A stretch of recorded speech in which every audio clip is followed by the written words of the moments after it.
Salam Tanat, Einayist Eling.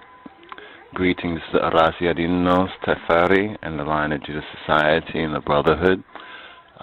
Reminding our family, our brothers and the subscribers that this is LECH LEKHA, Talaita Wut'a, Bamarinya Talaita Wut'a, which is the reading of Genesis, from Genesis 12 to Genesis 17. So this is LECH LEKHA according to the Jewish calendar, 5771, according to the Ethiopic calendar, 7503.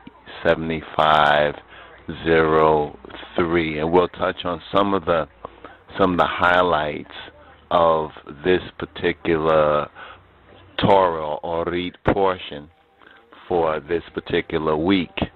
First of all, El Shaddai, the Almighty Hulun Chayamla, commands Abram, who later be named Abraham, to leave Haran and to go to the place that, quote, he will show to him, which turned out to be the land of called the Canaan, later to be renamed Israel. Now, the Almighty then gives to Abram an eternal message to the Hebrew, to his descendants, the Hebrew people in particular, to the Beta Israel, inclusive of the nations of the world, saying that I will bless those who bless you and will curse those who will curse you. Now, finding that there was a famine, Abram, in the land of the Canaan, he found there was a famine. Interesting, very interesting. There was a famine. Notice this and make note of this, especially we as Ethiopian Hebrews. There was a famine in the promised land. So what does Abram do?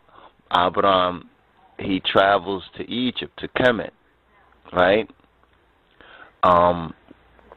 Which was the main, you could say, Kemit in a sense was like America is today, and therefore the Canaan, or the promised land that was being shown to Abram, and the land of the Beta Israel, the promised land for the children of Israel, is like unto Ethiopia. But anyway, he found this famine there, so Abram, he goes to Egypt, and then he asks Sarai, later to be named Sarah, to say that she is his sister, because he's in some sort of fear or trepidation that they will kill the Egyptians. He believes that the Egyptians are this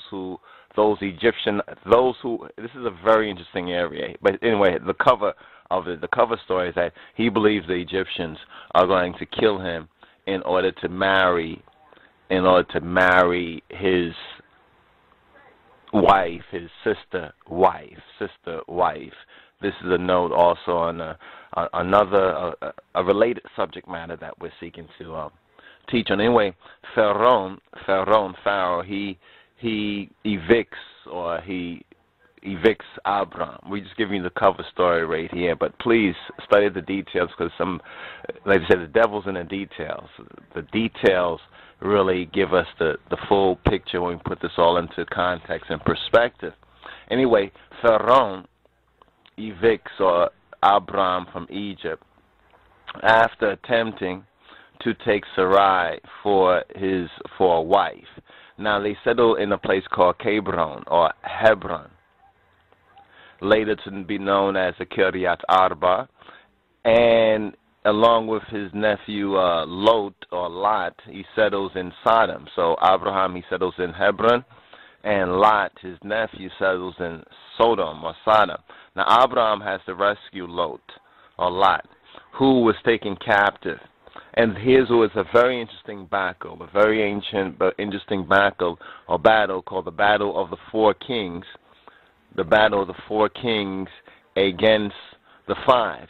Now, entering into the Al-Qidan, or word agreement, with Hulun Chayamlak, or El Shaddai, all covenants with the Almighty are eternal, never to be abrogated or replaced by new covenants is what some Jews say. Some Jews say that each covenant is eternal and it can never ever be abrogated or be replaced by new covenants. We're going to go into that and see if that's correct. This is what the so-called Jews teach. We're giving you the overview, you understand, and then give the half of the story that hasn't been told when we start to study together and study the details. Now, Abram is told that his descendants will be enslaved for 400 years, for a period of 400 years, and that his descendants, the Jews will say, just via Isaac or Yesehaq, through Yesehaq will the offspring be considered yours. Well, that is very interesting because also you remember that Abraham had three wives and a host of descendants, which we have to touch on, and we have touched on before. According to Genesis 21:8, in other words, the crown, it will be given through Yesehaq, you understand, through Isaac. They'll be given the land, and this is Genesis 15 and 18 that we have referenced and quoted often, from the river of Egypt to the great river, the river of the Euphrates. And the river of Egypt is not limited to the artificial borders. Please see map without borders and take note of the rivers. Now, one other point that has to be considered and touched on in this overview for the third senbet or the third Sabbath Shabbat in the year is the matter of sarai or Sarah, her childlessness, right? She gives in this childlessness state, in the state of not being able to produce a child, but yet there's this promise that Abram will be great and that they will be great, so forth and so on, but she doesn't have a child.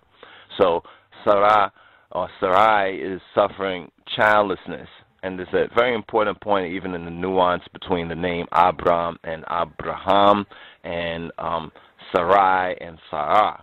But at the point of Sarai, she's childless. So she gives her handmaid from Egypt, from the Egypt experience, whose name is Hagar or Agar, to Abram for a wife so that he will have children. Now, this is an important note because many say that Hagar was Abram's or Abraham's concubine, or this is concubine, something like that. But if you look at the text of Scripture, it clearly says that she was his wife. So the patriarch in the Bible, the very patriarch in the Bible, is in a polygamous relationship. And we find this throughout the Scriptures. So it's very interesting when we look at what's going on and what's advocated by whitewashed Judaism and Christianity today. But we'll touch on that as well. Now, this child, Ishmael, the Alta Zeta, the grandfather of our so-called Arab and Islamic cousins, is born. Now, here comes the covenant of the Brit Milah, the Brit Milah, or the religious circumcision, which became a big controversy in the New Testament time, in Hawaria Paulos, our brother Paul, the Apostle Paul, speaks on that. So you got to read and study Genesis 17:3-8 here about this religious circumcision. This is where it comes in, and we're going to discuss this hopefully in more detail, the covenant of the Brit Milah. Now, Elohim changes their names to Abraham and to Sarah, and tells them that Sarah will give birth to Yesehaq or Isaac.